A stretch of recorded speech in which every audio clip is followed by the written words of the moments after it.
Hello, babies. Welcome back to Pachter Factor on SIFTD.net. I'm Michael Pachter. If you are watching real time, it's because you're a Patreon patron, and we thank you for that. Or because you've linked your Twitch Prime account to your Amazon Prime account, we thank you for that. Make sure you do that. There's a ticker below with the names of those of you who remembered to do that. Or your YouTube subscriber. That's all great. You're getting it real time. If you are not doing any of those things because you got no money, you can't afford it, you don't care to give us money, you're watching a week late. Today's question from Sifted from Toast9. Can we finally debunk the rising tide raises all ships theory when it comes to games as a service? During the PS2 era, Rockstar dominated with a constant stream of original IP. With the success of GTA Online, Rockstar seems to only care about its two games as a service and has practically abandoned releasing new games. Similarly, Valve stopped making games after Steam exploded. In those cases, the rising tide sunk all the other ships. What gives? Okay, that's a complicated question, but I think you called out two exceptions that don't prove the rule. I think that Rockstar is the second least productive studio on the planet after Valve. So yes, you're right that, I called for Half-Life 3 in 2011. It's 10 years late. We were hearing rumors of it coming. We know they were working on it. You know what I'm pissed about, by the way, on Valve is why hasn't there been Portal 3? They could do Portal every year and I'd play it. Just like new puzzles and I would play it. And that game seems like it's easy to make. They could. It's just, I don't get it. They should just keep doing that. But yeah, the Rockstar and Valve are just ridiculously unproductive studios. And by unproductive, I mean, look, Rockstar keeps new content coming for GTA Online forever, and they did Red Dead. But they made 13 games between 2001 and 2013. 13 games. And they've made one game since 2013. That's amazing. Now, GTA Online, like lots and lots of content in Red Dead Online, but one game, Red Dead. What happened to Midnight Club? That was a good game. Remember that? Bully, Manhunt, Max Payne, L.A. Noire. Remember those games? They were actually pretty good games. So maybe not State of Emergency, but they were fun games. And I think that the answer to your question is that the cost of making games has gotten to the point where nobody wants to screw around making a 3 million unit seller or 5 million unit seller. Bully was like a 3 or 4 million unit seller. L.A. Noire was probably 5. Max Payne 6. Midnight Club 7. And I think the reason those games haven't been made is because Rockstar's like, well, we can just do new content for GTA Online and we'll do 500 million in sales. And they do. So that's the equivalent of a 10 million unit seller every year. So why put out a game that's going to sell 6 if they can't keep GTA Online running? And the response to that is, why can't they do both? Right. Hire enough people to do both. They have thousands of employees, so one would think they could, but I can't get into their creative process and who exactly are the key employees involved in every decision. I can tell you that they're not stupid, and they think this is the right way to do it. So you did point out two real big exceptions to the rule. The flip to that is, that there are plenty of guys out there like Activision with the Call of Duty teams, and they're like, oh, Call of Duty's not enough. Let's do Call of Duty Warzone. Let's do Call of Duty Mobile. Let's make Call of Duty 24/7. There's always something to do. That's pretty smart.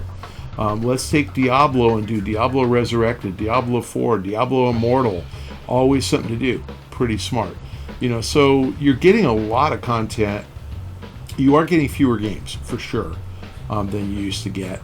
And like I said, that's because of a team like Respawn, who was working on Titanfall 3, or whatever it's going to be called. It's going to be a twist to the old Titanfall. Came out with Apex instead, and they're trying to get Apex on mobile. So give that time. But fewer games because the newer games are big propositions that are doing, I think Apex did something like $600 million last year. That's a 12 million unit seller. The games only make $50 wholesale. So why would you put out a game when you have 12 million units a year from Apex? That's why. Where's all the labor going, though? Look at all these Rockstar studios. There's like 6 of them. Yeah. What are they doing putting a new hat in GTA Online theoretically, doesn't take 5 studios. Theoretically, they're actually still working on Max Payne and Bully and L.A. Noire and been 8 years. Midnight Club. I'm aware. The San Diego studio who did Red Dead also does Midnight Club, and they've confirmed they're working on Midnight Club. I just don't know when it's coming.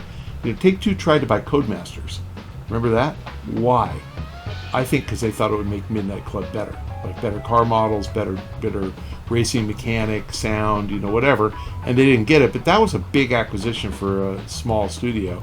I think they wanted the racing technology. So I actually think those are things that are coming. But again, I agree. Like Rockstar is not productive. They are not jamming games out.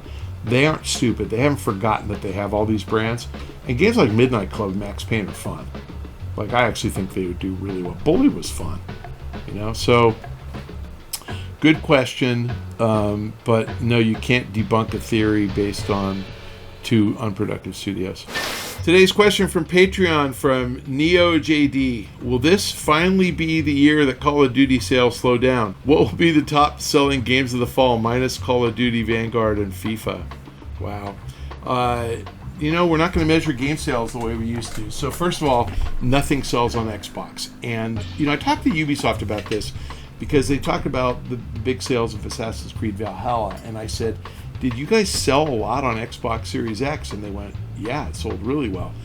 Certainly not physical, because you saw no units on NPD. And the Ubisoft guys were actually kind of genuinely surprised when I told them that. I don't think they looked at the breakdown, because the NPD numbers were literally 100,000 units. It was just crazy how low the sales were. And yet Valhalla was one of the best-selling Assassin's Creed games ever. And they said it sold super well. So I think people who buy on Xbox Series X are either Game Pass members, and that's pretty much all of them, or they're buying a digital if it's a third-party game that's not on Game Pass. So Halo would normally be one of the top sellers, but it's not going to be because Game Pass guys aren't buying it. Battlefield will be a big seller. Call of Duty for sure. FIFA always. Is there anything else coming out? Actually, the sleepy one that you're not going to notice, but it's going to sell 10 million, is GTA Remastered. So the GTA Next Gen Remastered will sell 10. FIFA sells 20. Call of Duty sells 20 plus. Battlefield should sell 12. So those are going to, and NBA always sells 11. So those are going to be the big games. I don't think there's another big frontline title. I can't think of another big game. I mean, what Halo Infinite? It's not gonna. I said Halo's not gonna have big unit sales. Yeah, it's crazy to think. No, it's gonna have 25 million players the first day. But sales, not yeah, but if you're a Game Pass member, you're not buying it. That's right. Because you get it free. Yeah. And so let's define the number of it's. And I don't think, is it on old Xbox? It might be. Yeah. It is. Oh, but some of those guys aren't Game Pass members yet. It might sell 3 or 4 to old Xbox. But new Xbox guys and old Xbox One Game Pass members just aren't buying it. So yeah, it'll probably sell 3 or 4. It's just going to be a sleepy. It will be the most played game of the fall. It's just not going to sell the most units. I mean, are sales going to be lower this generation just in general because of Game Pass? People not buying games? I mean, Game Pass really only impacts sales of Xbox first party. What of EA stuff? EA's catalog only. So only a year out, only a year old. I'm playing Madden 22 on Game Pass right now. You're not supposed to be able to. There's some they preview thing. thing. Yeah. But you don't get to play the whole game, I don't think. It's the whole thing, but Okay. it's on a timer. They're gonna let you play it for free for 10 days until the day it launches. Oh, sure, they're monkeying around. Yeah, exactly. They're monkeying around with that stuff. Oh, that's the early access thing. Yeah, they essentially took EA access and put it as part of Game Pass. Yep. But yeah, they're not. They're getting paid for that too, so they're okay. You're not going to get new stuff to keep. You're just not going to get it from third party. Period. And that's why I said you're not going to get Battlefield for a year. It'll be on there in a year, but it's not going to be on there right away. And I'm not even sure they get it in a year. They haven't defined what catalog means.